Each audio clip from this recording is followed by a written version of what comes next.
5 tempat angker di Sidoarjo. Yang pertama, pabrik Rangka Kidul. Pabrik yang terletak di sebelah Sonic Futsal ini sudah lama terbengkalai. Jadi tidak heran tempat ini dikenal angker. Cerita beberapa warga setempat mendengar suara seretan rantai dari pabrik ketika malam hari. Ada juga rumor warga melihat penampakan pocong di jendela pabrik. Yang kedua adalah SMAN 2 Sidoarjo Lama. Bangunan lama SMAN 2 Sidoarjo yang berlokasi di Jalan Sekolahan nomor 1 Cangkring dikenal angker oleh masyarakat setempat. Saat difungsikan sebagai sekolah, sebanyak 20 guru meninggal karena kanker. Itulah yang menimbulkan asumsi terdapat makhluk tak kasat mata di tempat itu.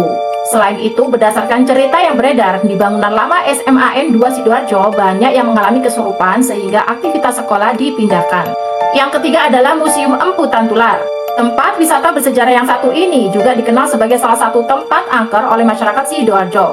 Terlepas dari tempat wisata bersejarah, museum yang terletak di Jalan Raya Buduran Sidoarjo ini konon menjadi kisah yang menyeramkan. Salah satu rumor yang beredar yakni benda-benda yang ada di dalam museum sering bergerak sendiri. Selain itu, beberapa penampakan juga terlihat di malam hari. Yang keempat ada bekas pabrik tekstil di Tanggulangin. Bangunan di Jalan Raya Tanggulangin ini konon bekas pabrik gula di masa penjajahan Belanda. Kemudian bangunan beralih fungsi menjadi pabrik tekstil setelah Indonesia merdeka. Sayangnya pada 1999 pabrik tekstil tersebut berhenti beroperasi karena krisis moneter.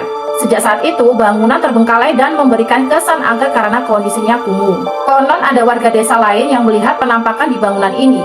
Warga desa itu lari terbirit-birit seusai melihat belasan orang Belanda duduk dan mengobrol di depan bangunan. Yang kelima adalah Kompleks Makam Mr. X. Pemkab Sidoarjo membangun komplek makam Mr. X untuk jenazah korban penembakan misterius, pembunuhan, pelaku teroris, hingga jenazah yang tidak diketahui identitasnya. Berbagai rumor beredar tentang kompleks makam ini, seperti sosok setinggi 2-3 meter, kendaraan yang mogok ketika melintas di depan makam, bau anyir, hingga sering terjadi kecelakaan saat tengah malam.